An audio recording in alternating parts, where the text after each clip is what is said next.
Epa! 8h30 no meu, tá correto aí? Certinho, Marco. Corretíssimo. Então, vamos começar? Vamos lá. Vamos. Já está gravando, fique à vontade. Mais uma vez, boa noite a todos. Que bom que a gente está recomeçando. Boa noite.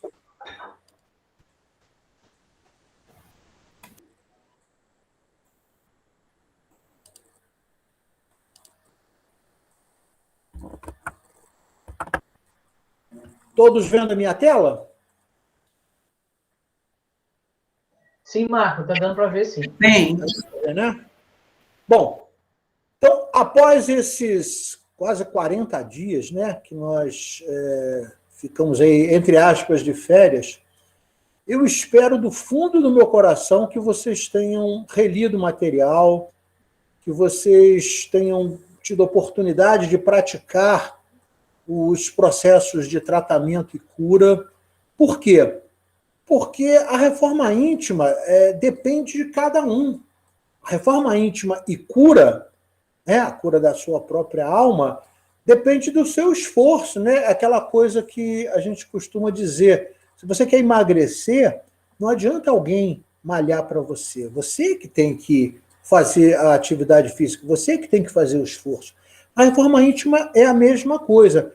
Como eu dou esse curso há muito tempo, eu já estou acostumado, assim, ele começa às vezes com muitas pessoas, eu já comecei esse curso com quase 200 pessoas, né?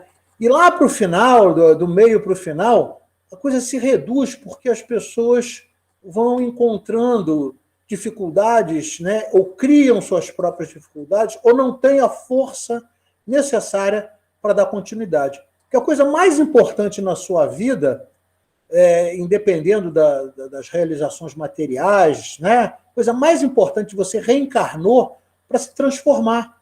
Você reencarnou para se tornar uma pessoa melhor. E as pessoas, de uma forma geral, elas acabam atribuindo ao cotidiano, aquela rotina diária, como se aquilo fosse a essência da vida.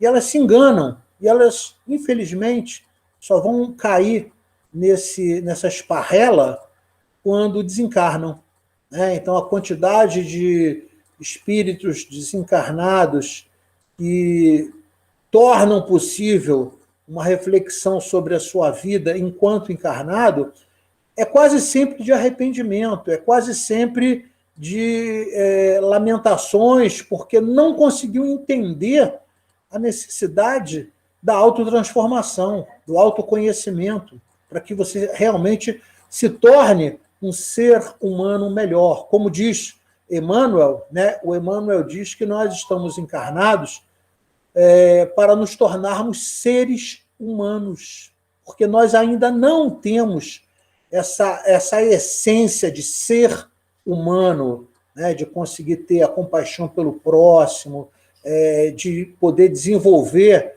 a prática do amor, que é a maior força do universo.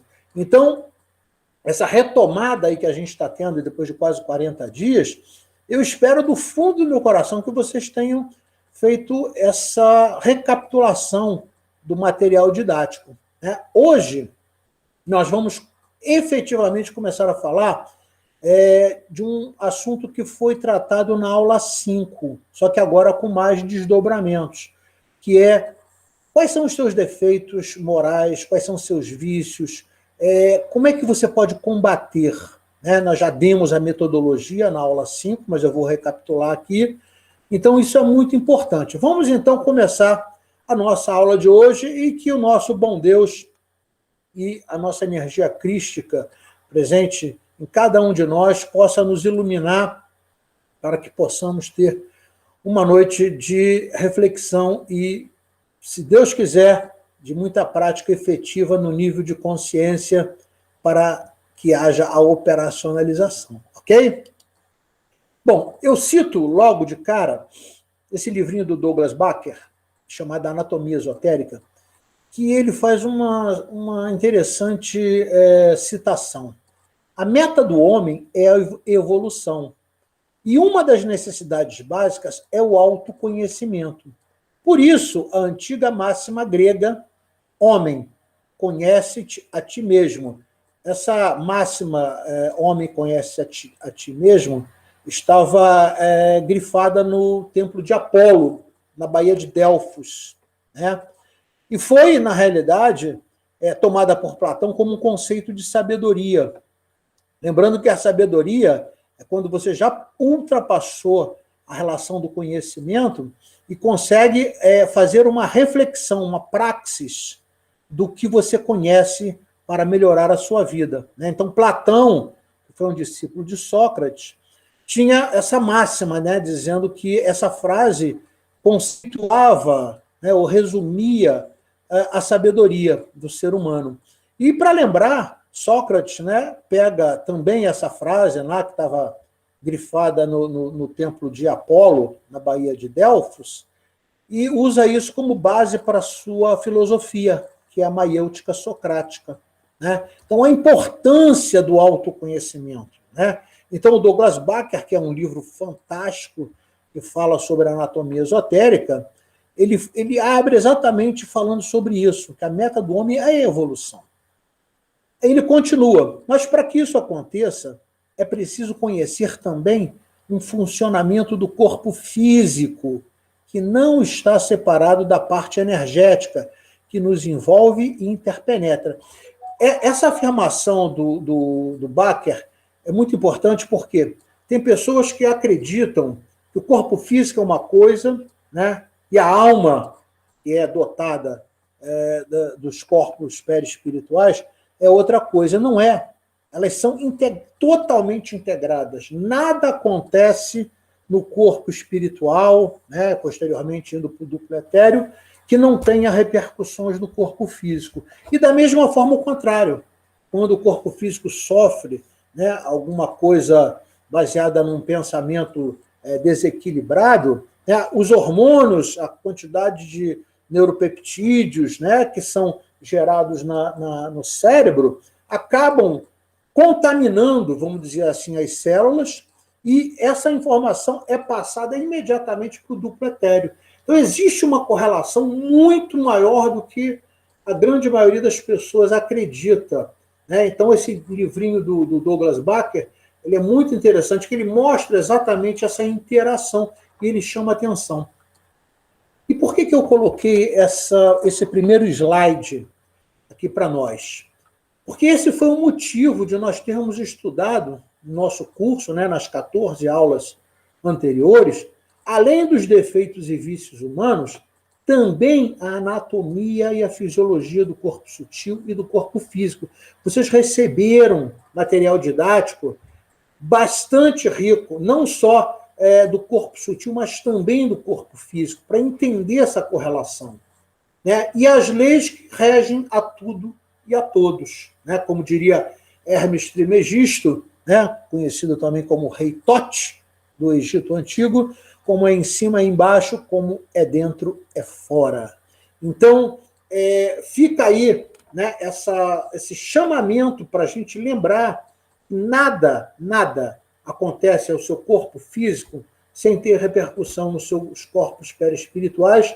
E da mesma forma, quando você purga uma mazela que está lá no seu campo mental, né, que faz parte do seu processo kármico, por muitas vezes, isso acaba chegando também no corpo físico. Então, é uma interação muito, mas muito maior do que as pessoas acreditam, tá certo? Então, fica aí esse lembrete e um reforço do porquê que nós estudamos anatomia do corpo físico, sutil, anatomia e fisiologia do corpo físico, né, correlacionada ao conceito que a gente chama de alma, que é o espírito encarnado. Ok? Vamos refletir, então, nessa passagem dele, do Douglas Baker, né, sobre o conceito de transformação. Então, repara, basicamente, nós temos 7 níveis de consciência. Né? Nós começamos do primeiro nível, que é a sobrevivência, e à medida que nós vamos galgando, ou seja, à medida que nós conseguimos esse nível de consciência, conseguimos realizar isso, nós imediatamente passamos para o nível superior. É um pouco a pirâmide de Maslow também, né? aquela pirâmide das necessidades humanas. E você vai reparar que, da mesma forma que o nível 1 de consciência é sobrevivência, o nível mais elevado de consciência é servir. É aquele velho ditado: se você não vive para servir, né, você não serve para viver. E servir é de um nível de consciência absoluto. Mas para que você chegue a esse 7º nível, que é o que exatamente a gente está tentando, nós acreditamos que estamos aqui, nesse processo de transformação, né? Para que você realmente consiga se transformar, você precisa mudar diariamente. O que é mudança? Por exemplo, se eu pego um pedaço de papel que está aqui em cima da mesa, faz de conta, e pego esse papel e transfiro ele para cá, eu mudei ele de lugar. Mas mudar não significa transformar. Por quê? Porque daqui a pouco eu posso pegar esse mesmo papel e voltar ao local de origem.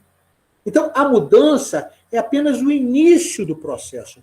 Agora, se eu pegar esse papel e rasgar ele todo, eu nunca mais terei o papel íntegro na concepção que ele foi gerado.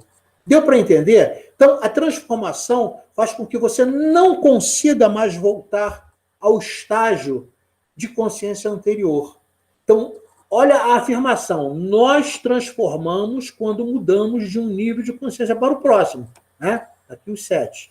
Nós mudamos na medida em que dominamos um nível de consciência específico. Ou seja, você, para chegar ao processo evolutivo, primeiro você muda, para posteriormente começar a transformação. E quando essa transformação ela é repetida, ela passa a fazer parte do teu cotidiano. E aí você, sim, ganhou um processo evolutivo, ou seja, você subiu nessa escala evolutiva dos níveis de consciência, né? Aqui são os níveis de consciência do espírito, tá certo? Participante da nossa egrégora do curso, mude diariamente, para com todos. Não adianta você mudar ou querer ser bonzinho somente com aquelas pessoas que são boazinhas com você. Isso aí é fácil, né? Imagina você ser bonzinho só com quem é bonzinho com você. Isso é muito fácil.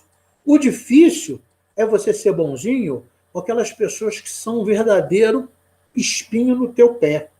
O difícil é você ser bonzinho com aquelas pessoas que convivem diariamente com você. Por quê? Porque são pessoas que estão mais ligadas ao teu eu verdadeiro. Então, é mais difícil? Claro que é mais difícil. Mas se você não treinar isso, a mente tem que ser treinada, a mente tem que ser educada. Então, lembra dos processos que a gente colocou lá na aula 5, que quando você tem um desequilíbrio mental, a primeira coisa que você faz é o quê? Tentar fechar os teus olhos, ou seja, retira todo o processo de percepção do mundo físico, inspira profundamente e solta no dobro do tempo que você inspirou. Isso vai fazer o quê? Você acalmar a sua mente. Por que você vai acalmar a sua mente? Lembrando, porque você vai produzir, nesse processo de inspiração, uma substância química no teu cérebro chamada GABA. E essa substância química, ela cai na corrente sanguínea e se aloja nas células. E ela tem uma informação de amenizar, de tranquilizar, de fazer com que você baixe a tua frequência Hertz. Então, a respiração profunda é fundamental nesse processo de mudança e posterior transformação. É óbvio que você, se puder, também comece a meditar, nem que seja 5 minutinhos por dia, ao acordar ou antes de dormir, porque a meditação é exatamente aquele conceito: quando a mente cala, Deus fala. E a meditação não é você isolar o seu pensamento. Vamos lembrar o que a gente falou nas aulas passadas. A meditação é você, muito pelo contrário, ficar atento aos teus pensamentos e acompanhá-los, né? O pensamento entrou, você acompanha ele, daqui a pouco vem outro pensamento. O que é meditação? É o intervalo entre um pensamento e outro. Quando você treina a meditação, esses intervalos vão sendo cada vez maiores. E toda vez que você medita, que você consegue aumentar esses intervalos, a tua frequência Hertz do cérebro sai de beta para alfa.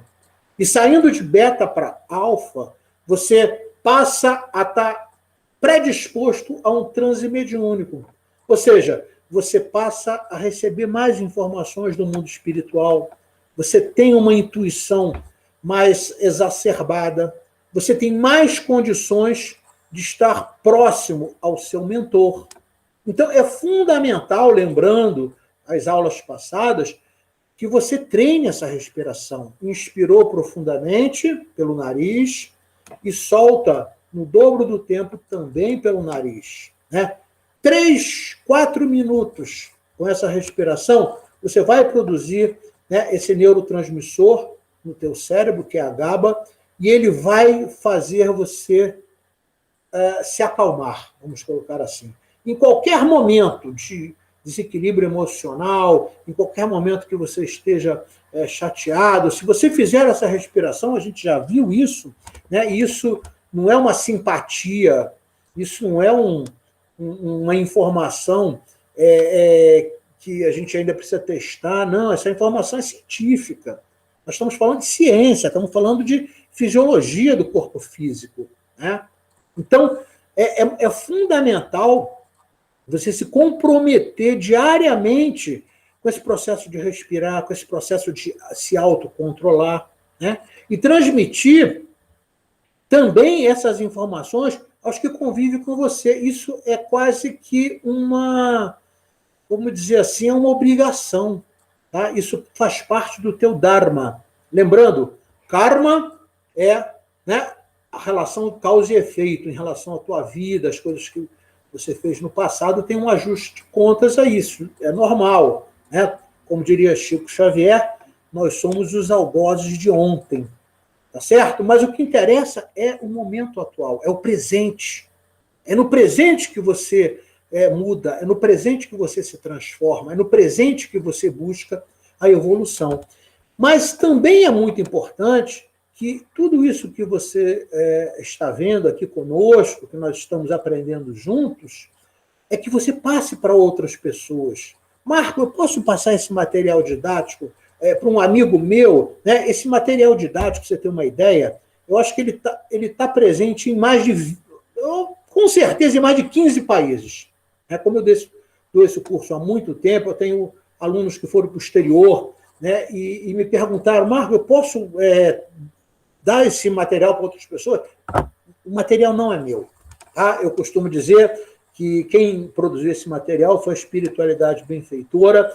Eu fui apenas ali o carteiro, como diria o Chico, né? Eu apenas escrevi o que a espiritualidade me recomendava e da forma que me recomendou. Então, esse material é o ensinamento do Cristo, o ensinamento do nosso Mestre Jesus. Tá certo? Então, você tem obrigação de passar esse material para frente, você tem obrigação de colocar em prática com todos aqueles que você convive esse ensinamento. Né? E se houver oportunidade, implementa esse material nas organizações que você convive, que você tem acesso. Seja um multiplicador dos ensinamentos do Cristo. Né? Lembrando, a palavra Cristo vem da raiz Christó, do latim, e no grego ela é Yud, né? Ela vai para Yud no sânscrito, perdão, que Christó é aquele que é jungido a. Então, o que é a energia crística? É quando você começa a se jungir a Deus, quando você consegue entender que não existe a tua vontade, o que existe é a vontade do Pai. O que nós fazemos é dominar a nossa mente, dominar os nossos desejos, para que a vontade do Pai possa aparecer na nossa vida. E o Pai, como o nome diz, ele é o Pai, ele está sempre guardando para nós as melhores coisas. Às vezes a gente não entende, a gente passa por dificuldades, a gente perde pessoas que a gente ama, mas na realidade isso tudo é um plano muito maior do que a nossa possibilidade de entendimento. Então, o que nós temos que fazer é galgar essa pirâmide aqui dos níveis de consciência para chegar no 7º nível de consciência, que é o nível de consciência mais elevado do espírito, é o nível que Joana de Ângeles demonstrou para nós, Francisco de Assis, né, vários outros, né, que estavam, né, ou que estiveram andando entre nós em determinado momento no planeta, mostraram que servir é a coisa mais importante, mas é um nível de consciência bem alto. Mas é para lá que nós estamos caminhando. A nossa evolução caminha para esse processo de entender essa necessidade de evolução. Ok? Opa, deixa eu sair daqui e voltar para onde eu estava. Deixa eu voltar aqui, acho que saiu aqui, peraí. Pronto. Todos vendo a tela cheia? Então vamos lá. Princípios para a reforma íntima. Os princípios adotados no nosso curso também devem ser adotados numa organização humana. Seja ela, pode ser uma empresa. Marco, você já colocou em prática em empresas, né? A minha atividade profissional, eu sou consultor empresarial, né? E eu já coloquei em várias empresas. Não foi uma, duas, não. Inclusive em clubes de futebol. Tá? O último clube que a gente colocou isso foi o Santos Futebol Clube. Então, isso mostra a necessidade de nós sermos melhores seres humanos. Se você é um melhor trabalhador, se você é um melhor ser humano, se você é um melhor parceiro, você, na realidade, né, passa a realmente ter uma cultura de respeito, de diálogo, você se torna mais fraterno, mais solidário, e você tem uma produção, você tem uma produtividade saudável. Porque todos nós, na realidade, em qualquer organização ou na sua própria vida pessoal, você busca o quê? Produtividade. Não é assim? Então, esses ensinamentos que a gente vai colocar aqui para vocês, eles podem ser colocados num terreiro de umbanda, numa igreja, né? Numa juventude, num centro espírita, mas eles têm que ser praticados. Sozinho, vocês não conseguem fazer isso. É necessário que haja uma cooperação entre as pessoas para que elas possam estar antenadas nessa busca do desenvolvimento para chegar no conceito de evolução. Então, esses princípios que eu vou colocar aqui agora, na realidade, eles podem ser modificados. Tá? Vou colocar a experiência que eu tenho, né, de adotar esses princípios e mostrar como eles são importantes. O planejamento, a declaração e a operacionalização diária desses princípios na vida íntima do ser humano, ou ainda em uma organização, lembrando, pode ser a igreja, pode ser um terreiro de umbanda, pode ser um centro espírita, pode ser uma casa de amigo, pode ser qualquer coisa, pode ser numa família. Então, olha que coisa bacana. Já pensou?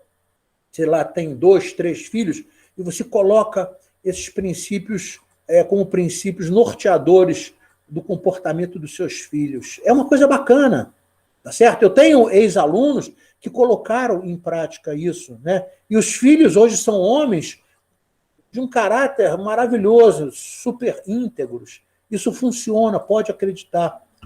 É isso que vai assegurar, né, a competência. Lembrando, competência é um termo cunhado por um francês chamado Philippe Perronnet, que dizia, né, na época que ele cunhou esse termo de competência, que a competência é um amálgama entre conhecimento, habilidade e atitude. Tá? Então, a competência tem que ser eficiente, que é processo, ela tem que ser eficaz, tem que ter resultado, e tem que ser efetiva, ou seja, você se preocupar em buscar resultados que realmente são significativos. Não adianta você buscar resultados que não vão alterar o teu comportamento, não vai alterar a tua atitude diária. Então, a efetividade é exatamente essa busca. Marco, me dá um exemplo melhor. Por exemplo, quando você começa a gerenciar os teus defeitos morais, não adianta você querer, são 15 defeitos morais que nós temos, né? Não adianta você querer gerenciar todos ao mesmo tempo, você não vai conseguir. Então você tem que ser efetivo. Você escolhe lá durante 15 dias, por exemplo, vamos imaginar que a pessoa que está me ouvindo aqui fala, poxa, eu sou muito orgulhoso, eu sempre quero estar por cima, eu não gosto de me sentir diminuído, né? Pessoa que tem orgulho, né? Então vamos imaginar que ela chegue à conclusão, fala assim, eu quero trabalhar melhor o meu orgulho. Pegue durante 15 dias e use a metodologia que a gente passou, eu vou relembrar ela daqui a pouco, para que você possa começar a ter uma efetividade nesse controle, senão você não vai ter. A efetividade significa você escolher exatamente o que deve ser trabalhado. Então, por exemplo, vamos imaginar que no primeiro mês, faz de conta, você escolheu o orgulho. Aí no segundo mês você vai para a maledicência, falar mal das pessoas, né? Então, você tem que ser efetivo nessas escolhas. Você sabe quais são os seus maiores incômodos em relação aos seus defeitos morais. Cada um de nós sabe, né? Porque isso é que vai torná-lo competente nos processos, no resultado e nas melhores escolhas em todos os relacionamentos que a vida te apresenta. Com base nos ensinamentos do nosso Mestre Jesus, com base nos ensinamentos crísticos, a fim de que você possa realizar o que o nosso Mestre Jesus espera de nós, né?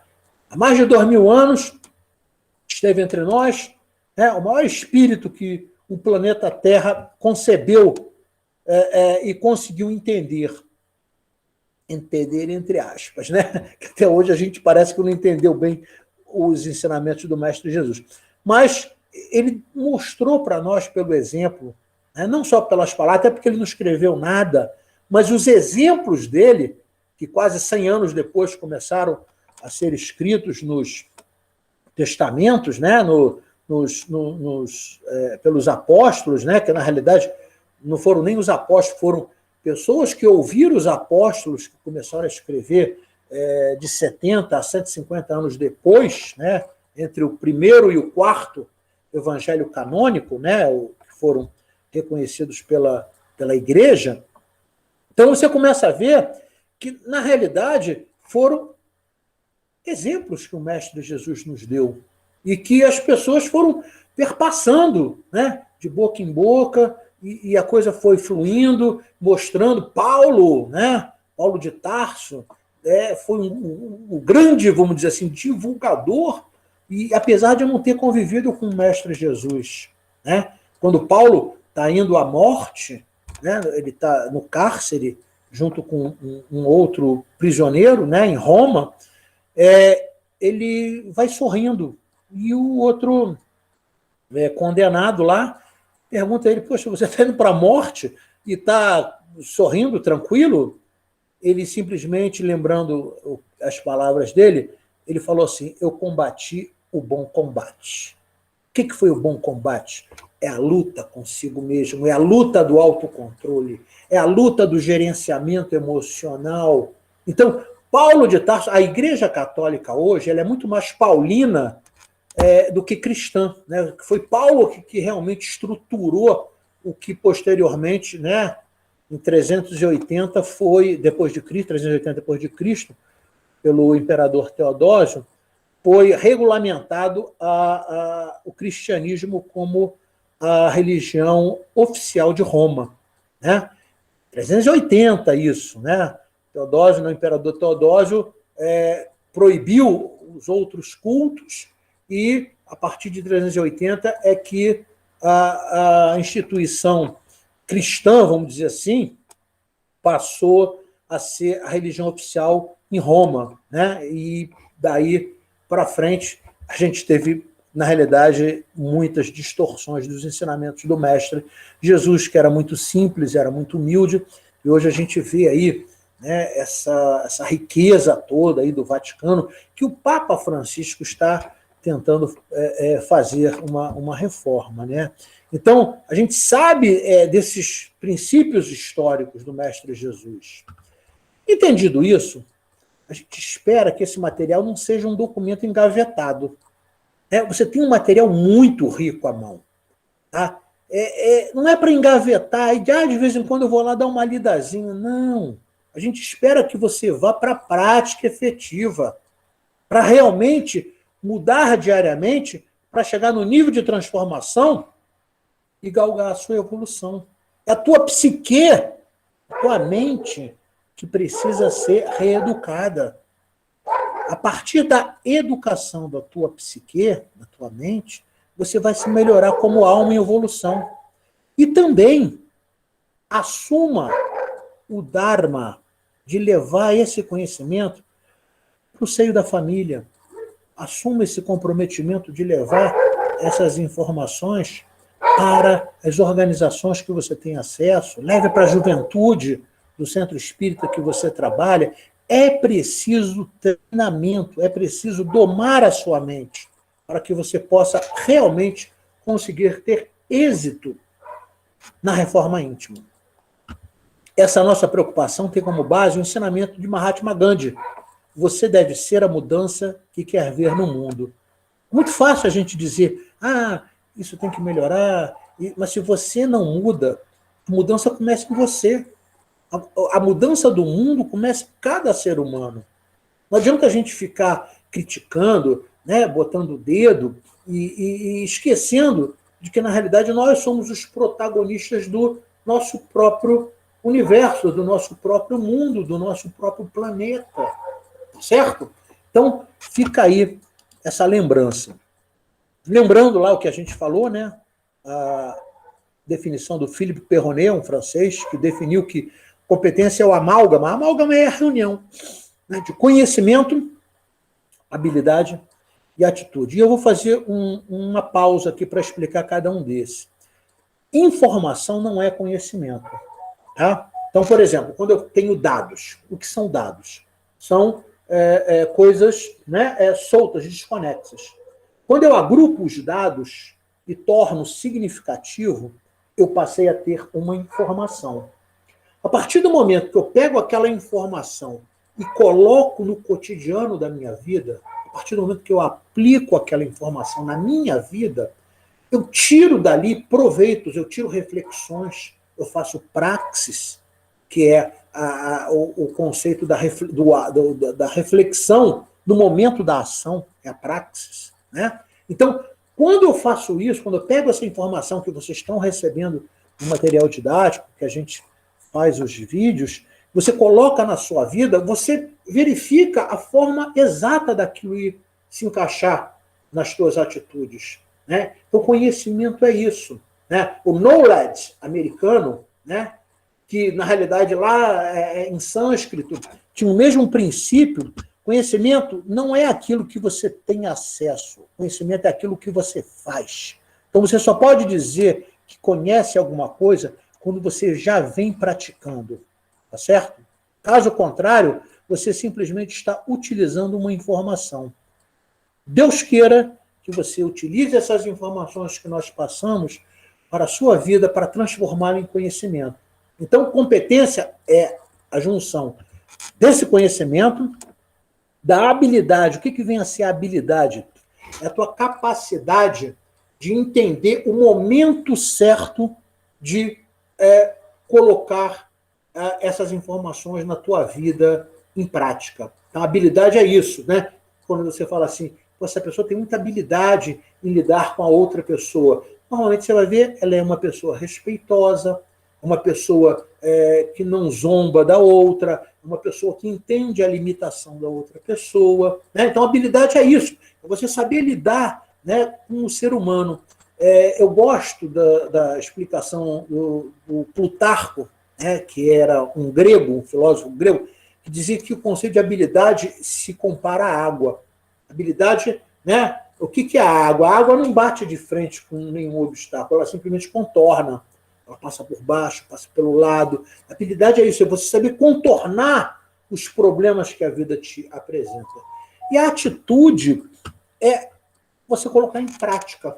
Né? É você firmar uma relação de ação, real ação, relação.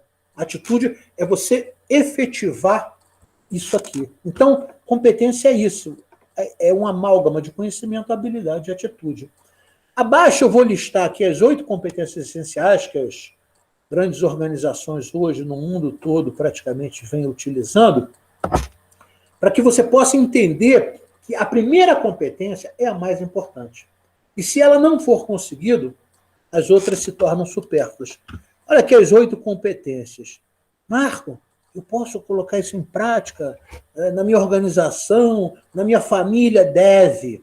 Lembra do Dharma. Isso faz parte do teu dever de passar essas informações para frente para outras pessoas. Primeira competência, amigo, é a moral.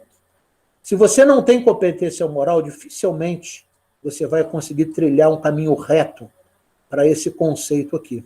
Tá? E o que é a competência moral? É o autoconhecimento.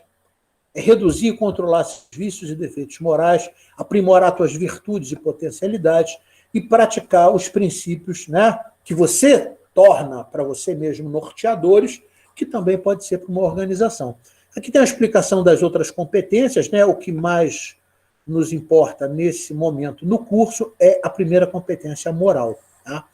Marco, você colocou isso em prática num clube de futebol? Eu coloquei, né, e deu certo. Foi muito legal, porque as pessoas faziam autoavaliação das suas competências, né, e quando a gente fala de competência moral, a gente tem aí 15 itens para trabalhar. Vamos ver quais são, lembrando? Bom, antes de falar das competências, né, que fazem parte da integridade desse primeiro nível aqui do princípio, aqui estão listados, né, os 7 princípios no nosso curso para a reforma íntima. Isso cria um acróstico, né? Acróstico é quando você pega a primeira letra e transforma numa palavra. Então, o acróstico da reforma íntima do nosso curso é IREDIAI. O que é IREDIAI? Integridade, responsabilidade, entusiasmo, diálogo, inovação, agilidade e interatividade. Então, nós acreditamos, e eu tenho experiência em colocar isso em prática em empresas, em organizações, em juventude. Eu fui evangelizador durante muitos anos e eu colocava isso em prática. E funciona, gente. Funciona. Da mesma forma que funciona, por exemplo, numa juventude de um centro espírita, isso funciona numa igreja, isso funciona numa família, isso funciona num centro espírita, isso funciona numa empresa, qualquer coisa que você pensar, né, isso funciona. Marco, eu posso trocar? Eu não gostei da agilidade, eu queria botar outra. Pode. Né? Isso aqui, eu estou passando a experiência que eu já tive em colocar em prática, que funcionou muito bem. Tá? Então, esses são os 7 princípios da nossa reforma íntima. E nós vamos muito nos ater a esse primeiro princípio, que é a integridade. Tá certo? Então, vamos ver nos próximos slides a definição de cada princípio, bem como a decomposição dessas atitudes em comportamentos observáveis. Então, a atitude, para que ela vá para o mundo real, ela tem que se manifestar por um comportamento observável. Eu olho, eu estou vendo isso acontecer. Para que a gente possa até avaliar, se for o caso. Tá? Eu gosto de avaliação, até por ser, né, ter formação de professor, né, eu tenho esse, vamos dizer, cacuete, né, de avaliar quantitativamente e qualitativamente. Eu gosto muito do Peter Drucker, que é o pai da administração, que diz que o que você não quantifica, você não gerencia.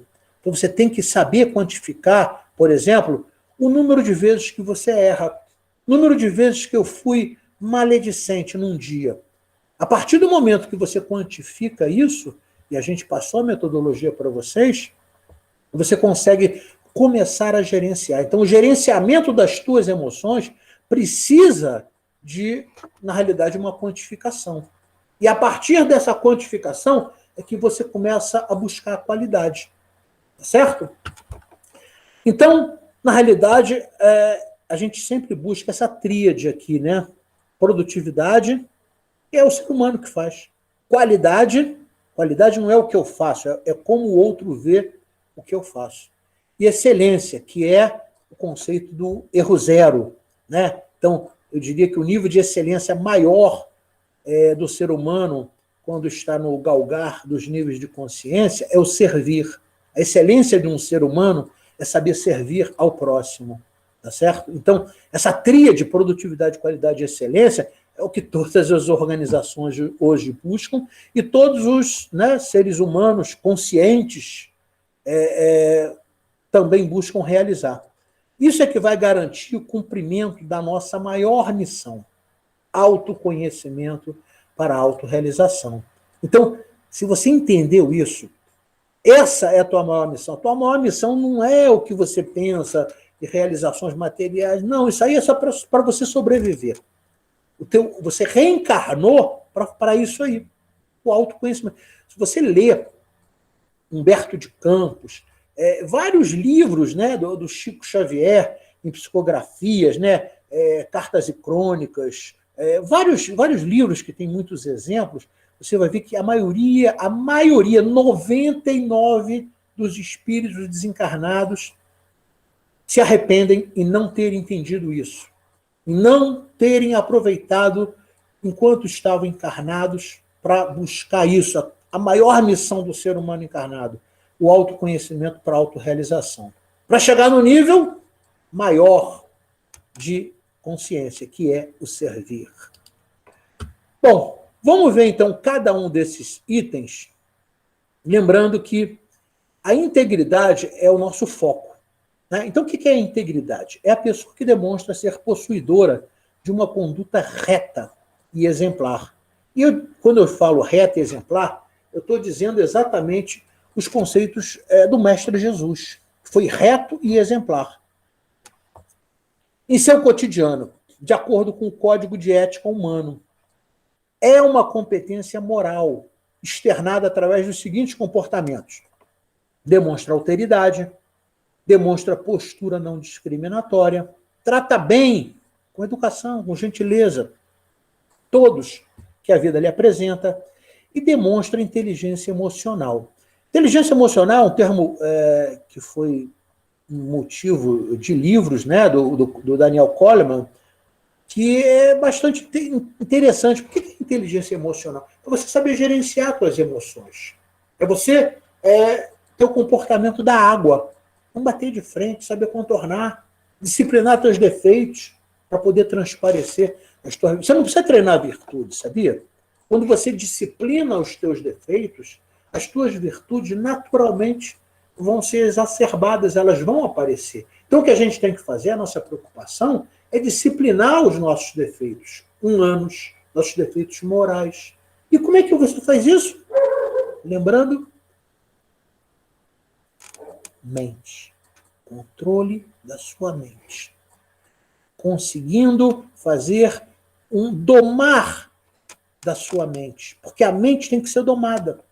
Lembra o que a espiritualidade falou a Kardec?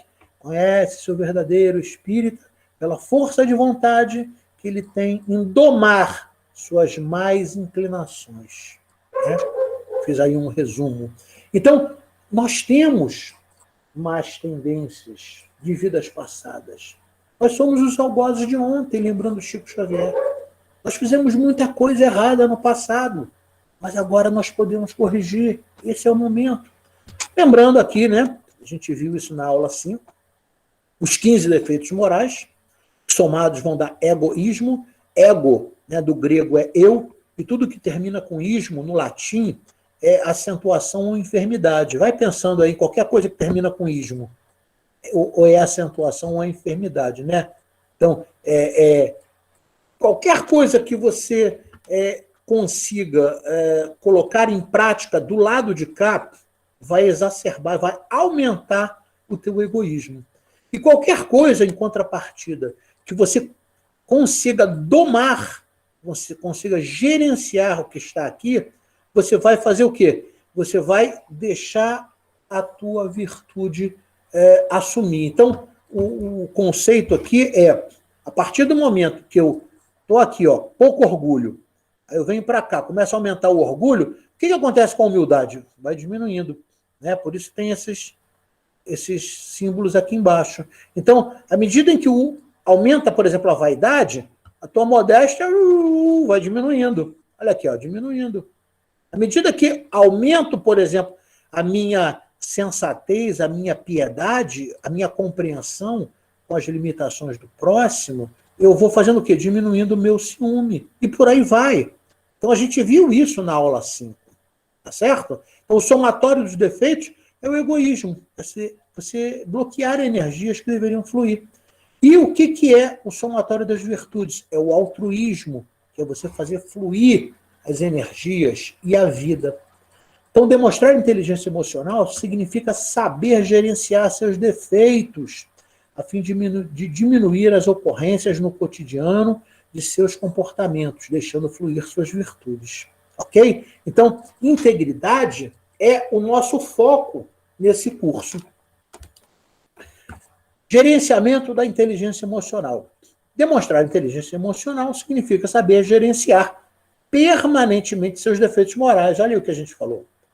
A fim de conseguir ir diminuindo seus aparecimentos no cotidiano e dos seus comportamentos com o próximo, fazendo fluir suas virtudes.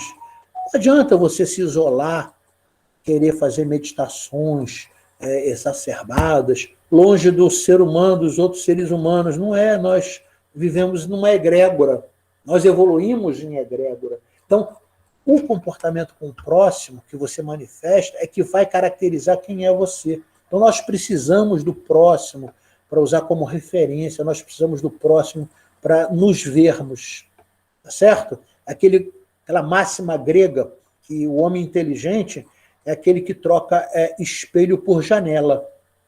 Quando você troca espelho por janela, você não está só vendo você vê o outro. Então você precisa ver o outro, porque às vezes até vendo o outro fazendo uma coisa errada, você aprende, você fala assim, puxa, como isso é feio, né? Puxa, mas eu também faço isso. E alguma coisa que te incomoda muito no outro é porque você tem o mesmo defeito latente. Então aquilo te incomoda muito, quer dizer, na realidade é uma própria negação inconsciente, tá certo? Pensa sobre isso. É importante ressaltar que todos os defeitos, os 15 que a gente viu, eles se apresentam na psicosfera do ser humano. Marco, eu não tenho vaidade. Puxa, depois você diz quem é você, eu quero tirar uma foto com você, porque você é quase que um ser angelical. Né? Eu faço reforma íntima. Eu vou aqui fazer pitacos da minha idade, né? Mas eu tenho quase 50 anos de prática de reforma íntima. E eu continuo com um monte de dificuldade. Quase 50 anos que eu coloco o que eu estou falando para vocês aqui em prática. É óbvio que eu venho tendo ganhos, mas eu ainda tenho dificuldades, eu ainda caio em esparrelas que a vida me apresenta. Vira e mexe, eu me descontrolo emocionalmente, certo? É difícil, não é fácil. Lembra do Emmanuel? O Emmanuel tem uma narrativa de um depoimento dele, sobre quando ele fala da biografia, ele diz que levou quase 700 anos para domar o orgulho da época em que ele conviveu com Jesus, que ele foi o Publius Lentulus. Né? Foram quase 700 anos para domar o orgulho dele. Tá certo? Então, a virtude está em gerenciar o impulso, quando você, né, na realidade, sente que ele se apresenta nas inúmeras formas do relacionamento humano. É a máxima de que, para ser melhor ser humano, é necessário ser uma melhor pessoa, ser uma pessoa melhor. E agora eu vou relembrar a aula 5, para que você vá lá depois buscar esse material da aula 5. Vamos botar ele aqui, para você lembrar. Vocês devem lembrar que na aula 5, né, no slide até 5, esse aqui é o slide 5, a gente colocava lá uma citação do livro Medicina da Alma, e existem 14 modalidades conhecidas para você fazer a prática da cura da alma. Né? E a gente disse que o nosso foco maior, a gente citou todas elas, né? A cor, a luz, a homeopatia, som, toque, cura, aromaterapia, meditação, tal, mas o nosso foco seria a reprogramação subconsciente. Tá? Por que a reprogramação subconsciente é muito importante? Por causa dessa frasezinha aqui, ó. Você, quando tem uma determinada ação a nível consciente, você processa em torno de 400 bytes de informação por segundo. Quando você toma uma ação sem pensar, consciente, 400 bytes de informação por segundo, você aciona mais de 11 bilhões de bytes de informação por segundo. Então, o que você aprende aqui? A gente já falou. Que se você deixar no instinto e nas emoções, o teu subconsciente sempre vai replicar os teus erros de encarnações passadas. Então, essa informação é muito importante para você entender do porquê nós devemos reprogramar o nosso subconsciente, que é através desses princípios norteadores que a gente está apresentando para vocês. Então, revejam com muito carinho o material da aula 5. Porque é lá nessa aula 5, né, a gente tem muita coisa aí explicando as zonas do cérebro, né, as zonas perigosas, e como é que você entra em harmonia a partir da frequência alfa, né, que é de 8 a 13 e tal. A gente tem um aprendômetro e tal, mas o que me interessa aqui nesse momento é isso aqui, ó, lembrar vocês isso aqui, ó.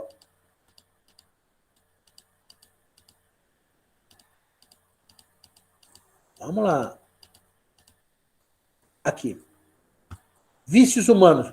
É você ter o teu quadrinho, a metodologia que a gente passou para vocês, né? Então, você respondeu lá, o fumo é irresistível, eu continuo fumando.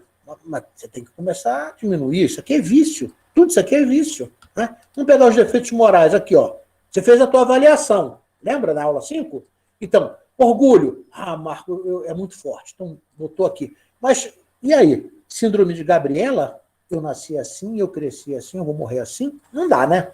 Então, você tem que começar a agir. Então, essa atuação parte desse princípio, onde você não vai mostrar isso para ninguém, não precisa mostrar para ninguém, mas você vai começar a entender o que é mais grave para você. Né? Marco, me dá uma dica. Então, vamos imaginar que a pessoa seja muito agressiva. Ó, a agressividade é irresistível. Todas as outras são fortes, mas essa aqui... Então, começa por aqui. Começa com aquela que é irresistível, com aquela que você fragiliza, com que você cai a todo momento. Tá certo? E depois que você chegou a essa conclusão, você vai fazer o quê? Você vai colocar, aqui no caso, 31 dias, né, o número de ocorrências que teve. Então, por exemplo, se a pessoa fuma, quantos cigarros ela fumou no dia 1, 2, 3, 4, 5, até o dia 31? Qual é a tendência natural? É você ir baixando as frequências de utilização desses vícios, fumo, álcool, jogos, gula, abuso sexual, tóxico. Né? Isso aqui é para os vícios. Né? Lembrando aqui, ó, as ocorrências que devem ser gerenciadas. Marco, eu preciso imprimir essa folha? Sim. Sozinho você não consegue. Você tem que ter um método. Método, do latim, né? Que é uma estratégia, é um caminho que você utiliza para chegar a um objetivo. Você sozinho não vai. Ah, eu consigo mais ou menos lembrar. Não vai, não vai. É esparrela sua. É você fazer auto-engano. Então, você tem que imprimir essa folha e você tem que começar a controlar. Não, por exemplo, ciúme, uma pessoa que é ciumenta. Quantas vezes ela manifestou o ciúme a cada dia? Ó, 1 a 31. Então você tem que imprimir essa tabela e começar a gerenciar isso, para que você possa chegar nesse nível aqui. Ó.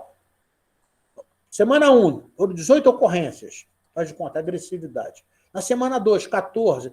Essa é a tendência natural. Marco, isso é possível? É.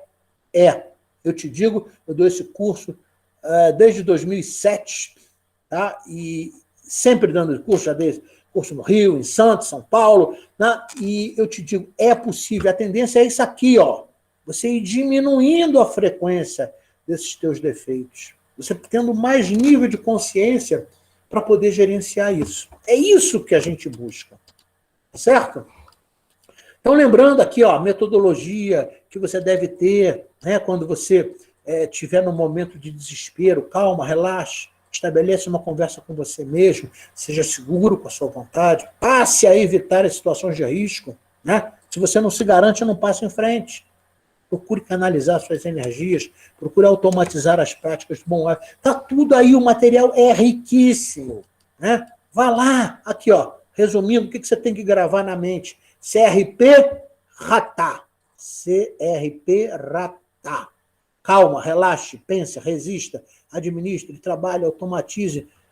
Marco, isso funciona, repetindo pela 20ª vez, funciona. funciona. Acredite, imprima aquela folha, tá certo? Então, reveja o material 5 para que você possa realmente estar de acordo com a metodologia que a gente está colocando aí para vocês. Bom, como é que a gente encerra isso aqui, esse material, né, dessa nossa aula? Você vai ver que cada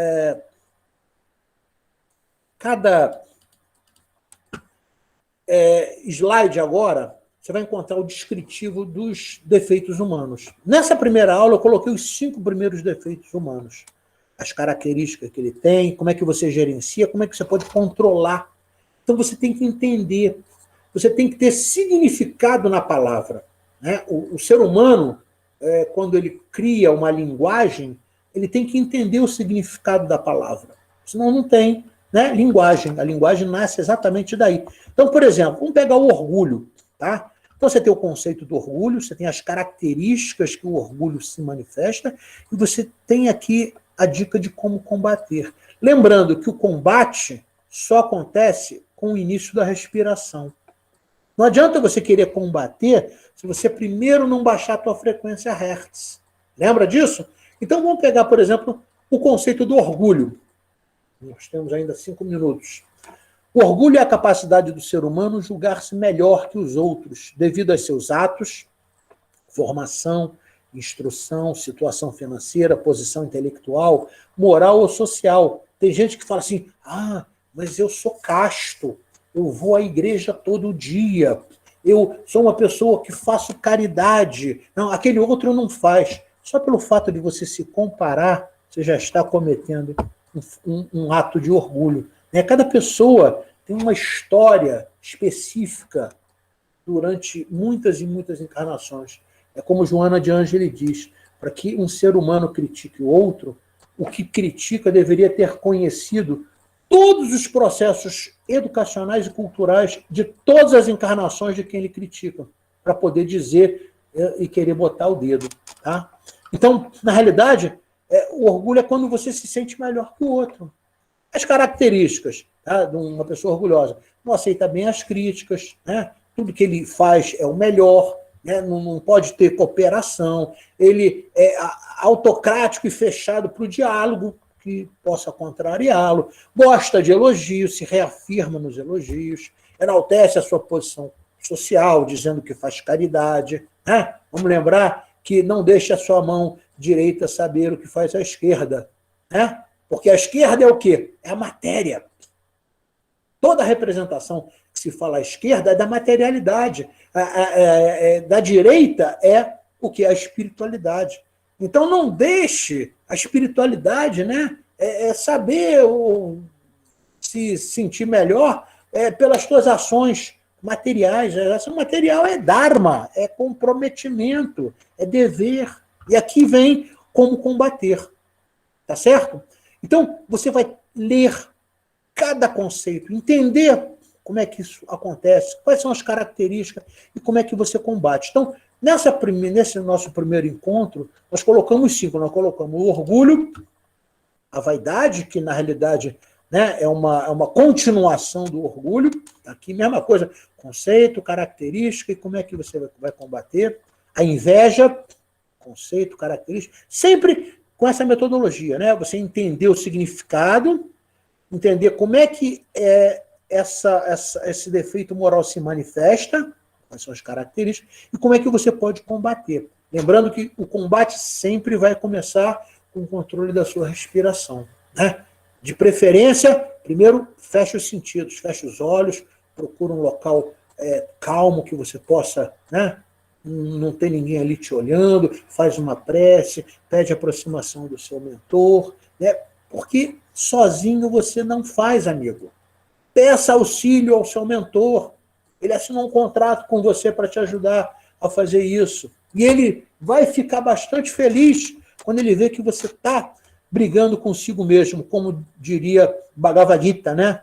Quando Arjuna invoca Krishna, né? Krishna aparece numa carruagem de ouro tal, e aí ele fala assim, puxa, eu vou combater do outro lado com meus primos, meus familiares, não posso. E Krishna fala para ele, prepare-se para o combate. e o combate é você com você mesmo. Então, você tem a inveja, você tem o ciúme, mesma coisa. E você tem a avareza. Esses são os 5 primeiros. Você tem que entender o conceito, entender como é que essas características se manifestam e como é que você combate. Marco, fiquei com dúvida. A gente tem o nosso grupo do WhatsApp. Pergunta. Eu fiquei impressionado, ninguém teve dúvida, ninguém me perguntou quase nada durante esses 40 dias que a gente teve aí de férias para vocês, férias entre aspas, para você poder praticar o que você aprendeu ou está aprendendo, ou vem reforçando de aprendizado. Né? Usa o grupo, né? Pergunta lá, a Simone me manda quase que no mesmo dia, às vezes até na mesma hora eu respondo, tá certo? Então, a gente encerra, né, sempre com essa palavra, Ananda Namastê, que é o Deus que há em mim, que habita em mim, saúda o Deus que há em você. Aqui está a bibliografia, né, que a gente recomenda. Eu falei que esse curso nasceu quando eu estudei esse livrinho aqui, Manual Prático do Espírita, do Ney Prieto. Né? O Evangelho é sempre fonte maravilhosa, né? Reforma Íntima Sem Martírio, esse livro do Abel Blazer também é maravilhoso. Tá? E esse livrinho também é muito bacana para quem tem filho. Né? A Reforma Íntima começa no berço. Educação, lembrando da palavra no latim, que se forma ex ducere, ex, tirar de dentro, né? Ducere, condução. Então, a educação é você tirar de dentro a tua virtude e conduzi-la. Tá certo? Eu espero do fundo do meu coração que vocês tenham entendido tudo isso que a gente colocou aqui. Parar a apresentação, vamos lá. Que vocês realmente possam botar em prática. Tudo isso que a gente fala aqui não tem o menor sentido se não for para a prática. Né? É aquela história. Você vai ter a informação, mas nunca vai ter o conhecimento. O conhecimento é você que produz, como diria o arretado Paulo Freire. Conhecimento não se transfere. Eu não estou transferindo conhecimento para vocês. Estou passando informação. Conhecimento é você que produz. Então, como diria Paulo Freire, parafraseando, né? Grande educador, conhecimento não se transfere, conhecimento se produz. É você que produz. É você o protagonista. Meus amigos, muito obrigado por terem estado comigo até esse momento. Daqui a 15 dias estaremos de volta e volto a acentuar. Se tiver dúvida, pergunta no grupo. Não deixe para depois. Não deixe esta tua encarnação passar em branco. Porque senão você vai desencarnar e vai falar assim, cara, eu li encarnado lá, tal de Bechara, que falou isso para mim, eu não entendi esse negócio que ele falava. Agora que eu estou desencarnado, que eu estou entendendo que eu tinha que ter feito isso. Você vai entender se não fizer isso. Deus queira que você reflita e coloque em prática no cotidiano do seu dia a dia, tá certo? Muito obrigado a todos, beijo no coração, Atma Namastê. Namastê. Boa noite a todos. Boa noite. Obrigada, Simone.